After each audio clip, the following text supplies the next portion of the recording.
Well, happy Father's Day, everybody, and happy summer solstice. This is not, I always get a little bit sad at summer solstice because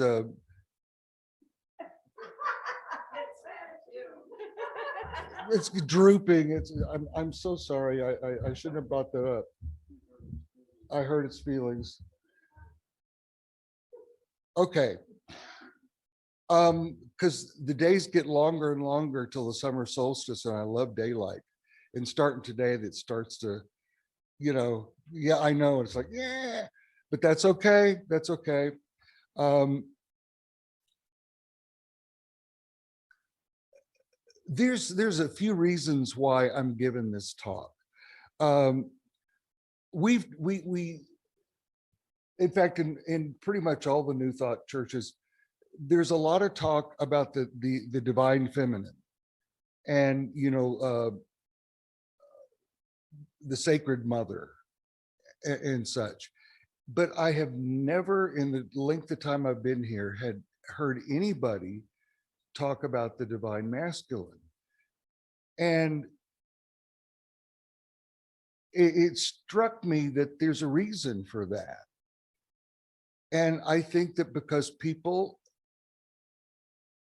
underneath are often annoyed by the masculine. It's because we've been through millennia of abuse by men who have conquered and taken over and done all kinds of things. And that's just socially and individually. So many people have been abused by men, or in their families, there's been someone who's been quite abusive. And often that was a male. And this is not the divine masculine. This is the toxic masculine. Um, and I'm really hoping and praying that as we enter into the age of Aquarius, we see a balancing of the masculine with the feminine. And I think I'm seeing it. I'm seeing evidence of it. Tell me, are y'all seeing evidence of the divine feminine rising up to some degree? So let me know. Are you seeing it? I'm seeing it. I'm seeing it. Not as much as I hope will occur.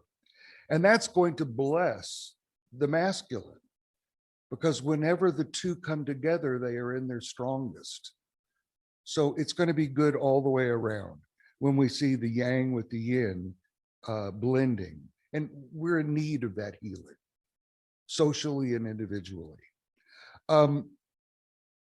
Lots of us grew up, and I'm speaking for myself, fearful of the masculine, and that has resulted in anger.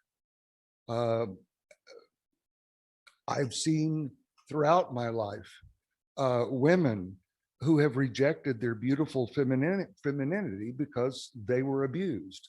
And so they picked up some of that masculine as a defense mechanism. But whenever that happens, it's never the divine masculine. When it's a defense mechanism, it's always the toxic masculine. So we're all in need of some healing. And it's not just women. Clarify that. It's not just women. The reason that men pick up the toxic masculine is because they were abused. And I could speak for that personally. There were only two men in my life when I was growing up, my father and my uncle. And both were just examples of the toxic masculine. And when we have had no positive role models for healthy masculinity, quite often what happens is the toxic masculine takes over. And until recently, I haven't seen a great number of healthy men in public life that can be an example for us, that we could pattern ourselves after. But for full healing, for complete healing, socially and individually, we can't run from the masculine. And I think I've seen that in many people's lives. The goal must be for health, social health and individual health. There has to be a blending and integration, a complete integration of both the divine feminine with the divine masculine. Uh, there's found a quote by a lady named Esther Harding, who said, if any human being is to reach full maturity, both the masculine and the feminine sides of the personality must be brought up into consciousness. And it's not an easy thing to do. For me, in creating this last newsletter and doing this talk, I'm finding a lot of healing within myself of the divine masculine because I had run from it. Actually, my father was an intimidating person, tried to be very intimidating. And that's the way he kept people pushed back. And I grew up disliking him, angry with him, and running from the masculine. After he died, I was talking to his sister, my aunt, and talking about the abuse that we had experienced when we were growing up. And she said something I won't forget, something very beautiful. She said, not to justify his behavior. She said, but in order for you to understand, when his father got finished beating him, we would have to take his clothes out into the backyard and burn them.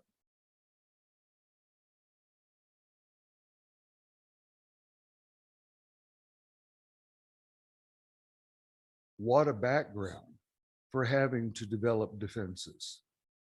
And the defenses that he built were the toxic masculine. And that's all I saw. So that's why I ran from it until I came to understand that there was another side of the masculine. And that's what I want to talk about today. Now, one thing that I want to clarify is in everything throughout this talk, we are not talking about male, female gender. Okay? The divine masculine and the divine feminine reside in each person, whether they're male or female, whether they're gay or straight, none of that makes any difference. So when we're talking about the divine masculine, I'm not talking about men. I'm talking about something that resides in every person, including all women. These are archetypes. And I won't go into the definition of an archetype, but essentially it's like a force or a power that permeates all things and is deeply resides very deeply in our consciousness. And those archetypes can become corrupted. So there needs to be a healing of archetypes within us. And one of those archetypes is the masculine. If we work toward awakening our healthy divine masculine, lots of good stuff is going to happen. Oh, and I need to do a disclaimer. When I did the newsletter this last month, the two articles that I found said exactly what I wanted. They were just right on the nose. And so a whole lot of what I'm saying today is right smack out of those two articles. Okay. So if you don't have the one that I emailed, ask me and I can email it again, or I've got 4 more paper copies back in the back. These are the things that will occur as a benefit if you awaken the healthy divine masculine. One is you gain better confidence. You gain an enhanced ability to be objective and rational. You improve your critical thinking. You improve your analytical skills. You gain emotional balance. Because if you are heavily weighted toward the feminine or the masculine, you don't have emotional balance. You got to have both. Um, you get reconnected with the warrior within yourself. We'll talk a little bit more about that. You gain an increased ability to set strong boundaries. Very important. You gain more assertiveness skills. You gain an enhanced willpower. You gain improved self-discipline, and you gain mental clarity. These are things that are blessings as you enhance the divine masculine within. And so if it's important, let's talk about ways that you can awaken the divine masculine. One, look at yourself and examine the wounds that have been caused by toxic masculinity in your life, and begin working through them. Start taking complete and full responsibility for yourself. That means no blaming, no victimhood, no waiting to be rescued. Reclaim your warrior self. Another one, gain a contact with your inner father. And here we're talking about the archetype. Here we're talking about that spiritual force within you. We carry, each one of us, that archetype within us, and it's benevolent, it's kind, it's the universal father. And I'd lost touch with it because the only men in my life were totally toxic. And I don't blame them. I don't blame them. I've lost that anger that I have toward my father. I see him now as the kind person that was underneath that toxicity. I won't go into that too much, except I already did. Okay. Another one is to deconstruct our conditioning. And what I mean by that, look at the ways that our concept of masculinity has been skewed or poisoned. Such concepts that enter our mind, like men shouldn't cry because it makes them wimpy.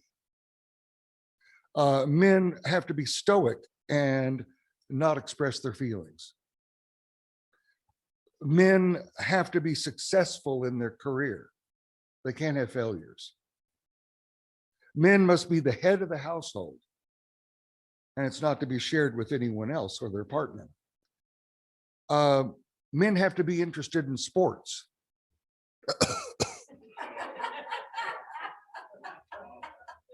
Turn on a football game and you're going to see me burning my tennis shoes to get out of there. Men must dominate women physically and sexually and in their career. They have to be the CEO. Men are expected to be aggressively self-confident and never vulnerable. Men have to look strong, and they have to be muscles, and they have to have muscles, and they got to be big and tall. If they're frail or small, well, that's not a man. Tell me, at any point in your life, did any of those concepts ever enter your mind, even if you had to eliminate them later? Boy, they did me. They really did me. So how do we go about redefining those images of a healthy man? One thing that's important, to find a masculine teacher or guide that you admire. Come up with one in your mind and walk your life with that person in your mind. Whether that person is past or present, whether they're alive or dead, what's important is that you learn from those role models in order to embody or express your own divine masculine. Okay, so like, who are some people that you can think of that were public figures, male public figures, that you admire, that you think stood for what masculinity should be? Anybody you can think? See, if I said, tell me some women. Thank you. Who? I didn't know you were asking a question, Bill. Yeah, I am. Oh, okay. So like, who are some of the, repeat what she said? Gandhi. Right, Nelson Mandela. Absolutely, Nelson Mandela. Anybody else? Okay, he was a strong guy.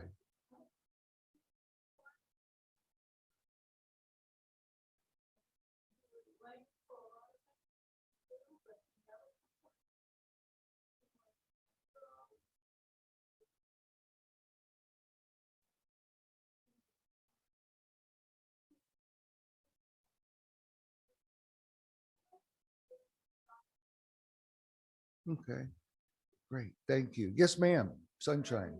Who? Bernie. Yes. Yes. What a good man. Yeah. Oh, yeah, he was a good guy. Pops. Yeah. Who was here and died a while back. You know, if I asked you, tell me some good women, I could come up with loads of them, but it's harder for me to come up with the men. And I think it's because we have been inundated for millennia with toxicity. But I think the ones you mentioned are very, very much so. Anybody else who can come? Yes, ma'am. Jesus. Strong, solid. Yes. Compact. Like the TV character Alan Alda played on. Oh yeah. Yeah. Yeah. We don't know who actors really are inside, but we can talk about the character. The character. That we yeah.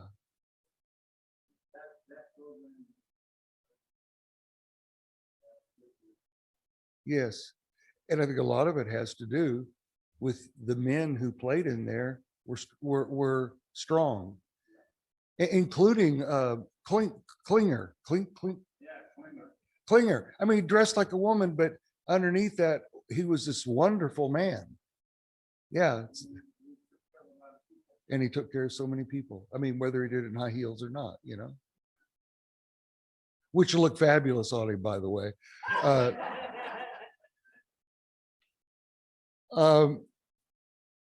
And another important way that we can redefine our image of masculinity is to get in contact with our inner warrior.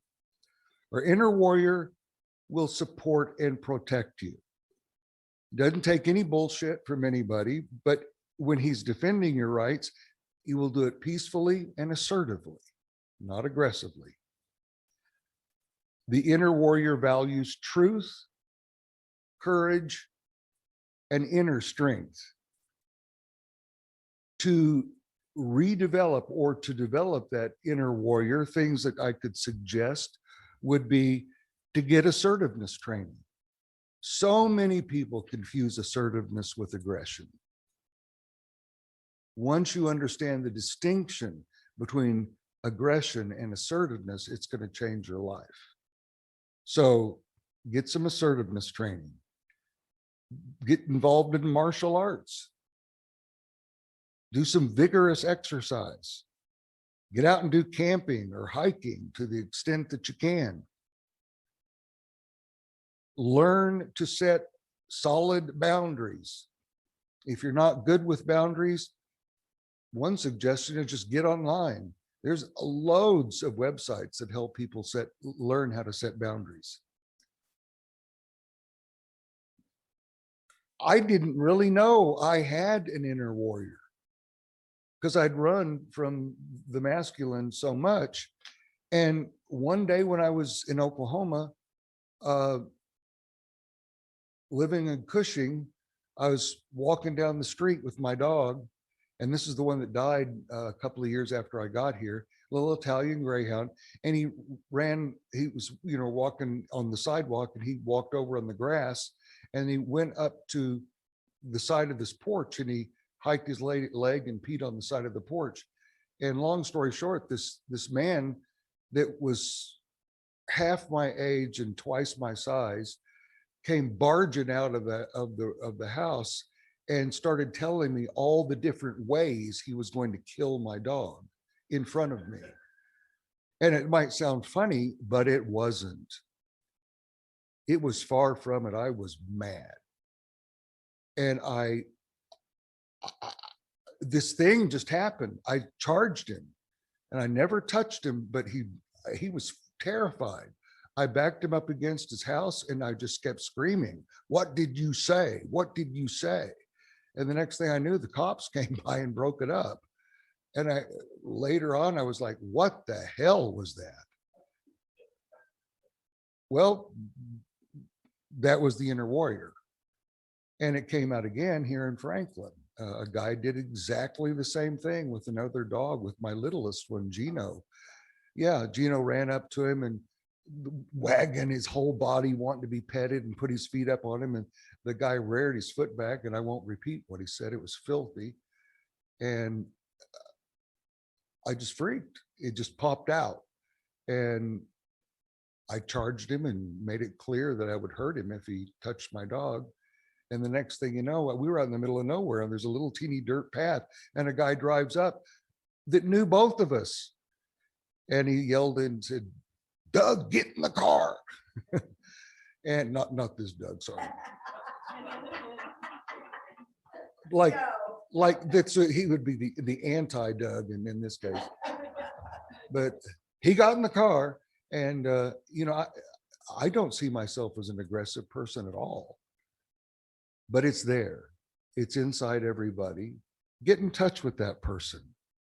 Some other suggestions might be just, how you stand, how you present yourself. Try to stand in a confident way. Feel the difference, how you feel between when you're slumping, and when you stand up with your shoulders back. A healthy posture will help change your self-image. So you got the idea now that we're not talking about male versus female, right? That every woman in the room can do every one of those things. All right. Now, this next part that I want to get into can get confusing. And that's because when I talk about in these, I'm talking about the traits of the divine masculine. As I discuss each of these traits of the divine masculine, I am both talking about how a male would be, or how the masculine within a woman would be. And then it also talks about how that divine masculine would function as it approaches its divine feminine. Okay, that would be like how you could act as you approach Nancy, or how an individual would relate to their divine feminine. It's either, it will, what I'm talking about will cross either direction. Am I making myself clear? Is that just totally psycho? Is it making sense? Well, plus it's a little psycho. Okay, whatever. Okay, so one of the first traits is the divine masculine is responsible. The divine masculine takes care of himself, and then he also seeks to assist and help other people in their responsibilities. If something's coming up that needs to be done with someone down the street, the divine masculine will be responsible, not just for himself, but seek to reach out and help others. And as the divine masculine approaches his divine feminine, whether that's within himself or in a relationship, he reaches out to help her in her needs and her growth. But he doesn't do this because he sees her as helpless or needy. He recognizes the strength of the feminine, and he sees that helping her creates abundance for both of them as they join together as a unit. Okay, does that make any sense? Okay, first one is responsibility. Second one, the divine masculine is vulnerable. As the masculine and the feminine bond, their sharing is deep and he's willing to take risks. The masculine may not understand the feminine totally because they're two separate things. The feminine thinks and acts very differently. And even though he may not understand fully the feminine, he's willing to stay open to her in her different thought processes. And in that process, he grows stronger as a result of his vulnerability as they bond. He'll take a leading role in their sharing and offer his vulnerability when it's right for their union. This making sense? Okay. Good.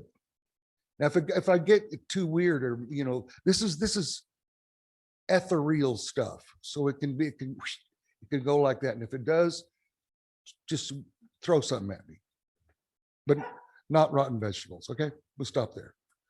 Divine feminine, we set boundaries as the masculine, so there we go. The divine masculine is adventurous.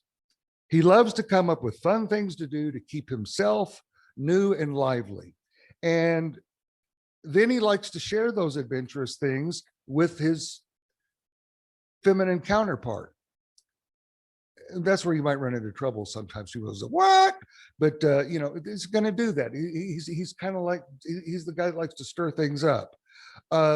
This shows also that he's thinking about her enjoyment, and he desires to bring those things, those adventurous things, into her life for her well-being and her excitement. He takes pleasure in the surprises that he'll bring into her life. They might be entirely new adventures that he's dreamed up, or they might be new ways that he's showing her how she can do things, maybe in gardening. And that's to keep the relationship fresh, and it's to keep himself fresh, moving and alive. That's part of the divine masculine. He's courageous. And that's part of that. Now, this can go awry too. But by nature, men are risk takers. I don't know if you ever noticed that, but men are the ones that, like, they're not going to stop if somebody says, "Oh, be careful going up the ladder." They're probably going to go up the ladder anyway. Just by nature, men are risk takers, but that also can come as a bad thing, because they can get themselves in trouble doing that or taking risks that they shouldn't. But by nature, the divine masculine is a risk taker. And the goal in doing that is not to win or overcome, but it's the masculine's need to move forward and keep going, and risks are necessary when you do that. If he faces a challenge, that challenge is not just for his mate, so he can become the knight in shining armor in his courageousness. It's not the need to be the savior. That's part of the toxic masculine. First of all, the divine masculine would know that his mate can take care of herself. He would respect the feminine. He does it so that the two will become stronger as they join together as a unit. Is that making sense? Okay. The masculine is solution oriented. He interacts with the world, desiring to solve problems, both of his own and for others. And he seeks to assist even his divine feminine. Now, here's a problem I run into, because this is where my masculine gets me in trouble. I'm very solution oriented. And, here I was a counselor for all these years. And somebody who is getting in touch with their feminine comes in and starts expressing all kinds of troubles and problems, and they're crying and, oh my goodness, this is awful. And boy, I just bingo go right. Okay, well, this is what you can do. You can do this, and fix yourself. And I'm giving the solutions before the person who's expressing the feminine in front of me has had a chance to emote. And I know it when I do that inside, they just want to go look at me and say, shut the fuck up, and let me cry. But that's part of the divine masculine, which is to be very solution oriented. Hopefully, when he does this, it will not be offering solutions right away to take away the growth needs of his divine feminine. Maybe she needs to deal with those issues herself, and she's perfectly capable of doing so. So sometimes the divine masculine needs to back off. But when help is truly needed, he will be there with solutions, and she can be there for him as well. Okay, another thing. The divine masculine is logical and thinks in a logical way, uses logic and reasoning to ground dreams into reality. And by the way, I'm doing a lot of reading on this because the wording that I put down there and that I saw was so beautiful. I thought, I don't want to lose it. So forgive me for reading some of this. The divine masculine will focus on tasks in resolving issues that arise using logic and reasoning. As he interacts with his divine feminine, he knows that she's not helpless, but rather what he wants to do is to draw out from her own masculine energies so that she can move her own dreams into fruition and get them grounded. Making sense? I'm looking around, make sure I didn't lose anybody. Okay. Divine masculine is protective. He is the guardian of all that he loves. He seeks to create justice and fairness in the world around him.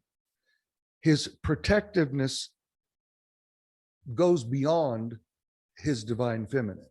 It goes into protectiveness of children, animals, anything that he sees that is in need of protection, other divine masculines who are in need of help. But he does not overextend his protection beyond what is needed at that moment, because being the savior, again, is not his intent. That would be part of toxic masculinity. Another thing, the divine masculine is grounded, sensible and wise, energetically connected to the earth's core, so that he can present, or rather so that he can be present, and so that he can be oriented within the structures of the material world. The divine masculine is very much into structures and using those to heal what's around him. By being grounded, he's able to ground his divine feminine, helping her to remain connected to the material world, because this enhances them both in manifesting their dreams into physical reality. And this can only occur if he is grounded. The divine masculine is giving. His energy is toward providing for those around him, for accumulating what is needed and distributing that to those that he feels responsible for. His feminine then will receive so that she may do what she does best, and that's to nurture those around her. This doesn't mean that he must always be the giver, because she is also able to produce.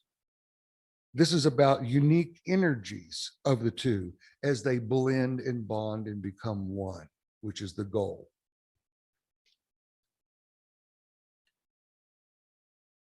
The divine masculine is leading.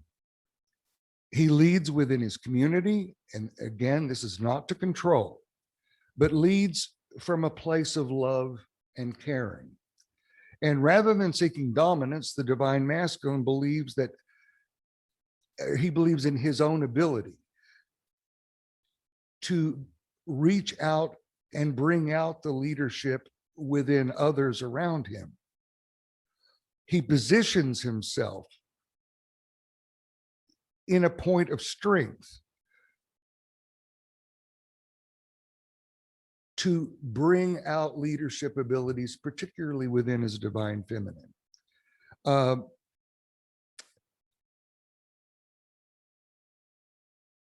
If the divine feminine brings out her own leadership abilities, it will be different. For her, it will be rooted in creativity and in intuition. But as long as he stays in his own place of structure, stability, and action, then he's going to be grounded as a leader himself. This is making sense. You can see the difference between the two. And lastly, I would say the divine masculine is a boundary setter.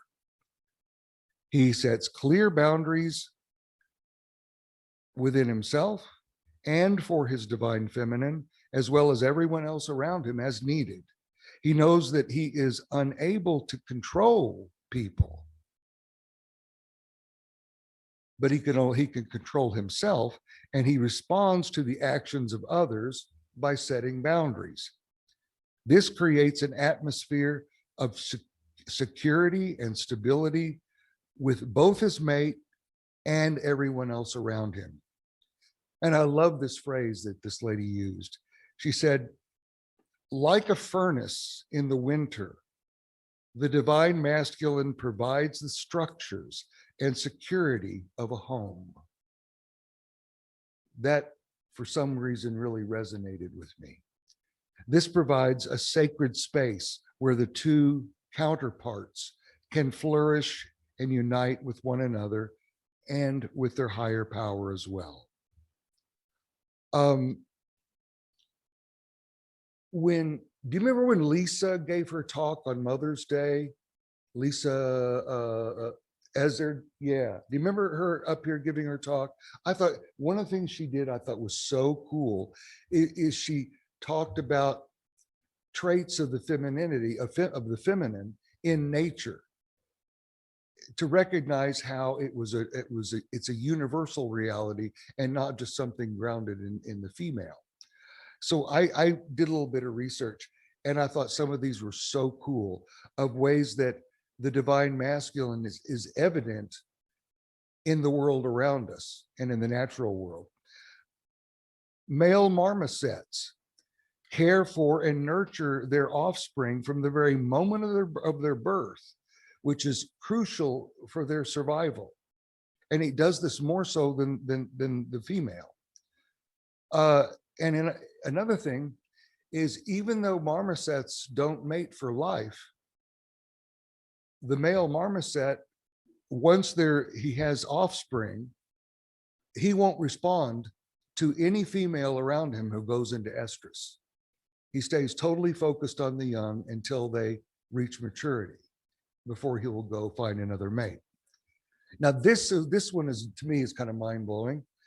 Female seahorses deposit their eggs within the male's body, in a pouch. He fertilizes those eggs, and he keeps them safe, and he nurtures them, keeps them healthy until they hatch within his pouch. And then he remains faithful for life to his mate.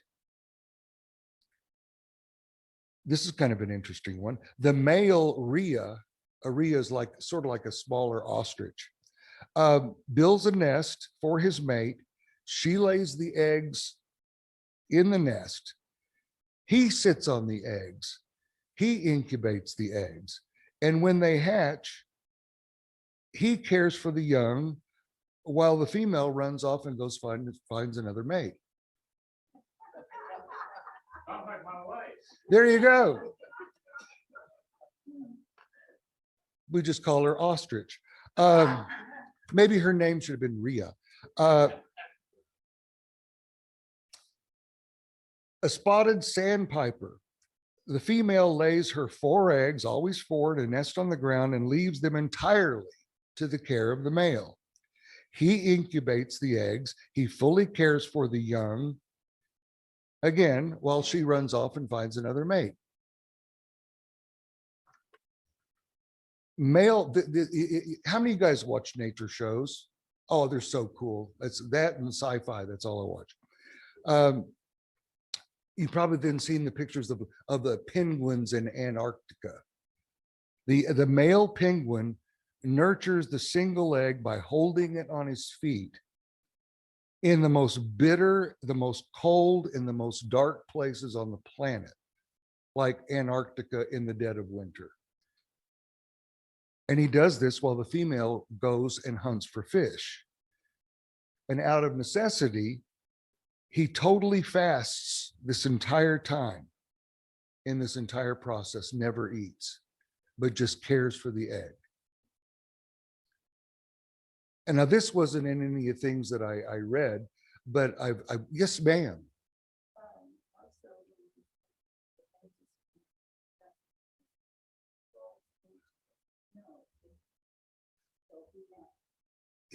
He can't move.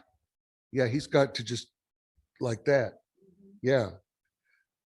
Now, this I've seen on TV a few times, that some fish,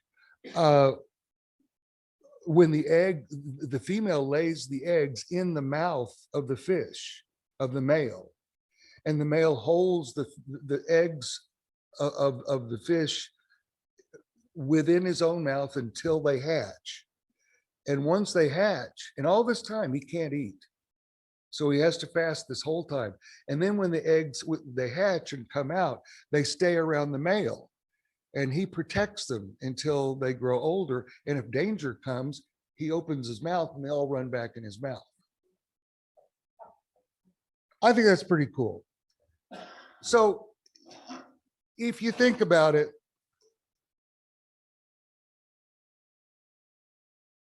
the masculine and the feminine did not begin in us humans.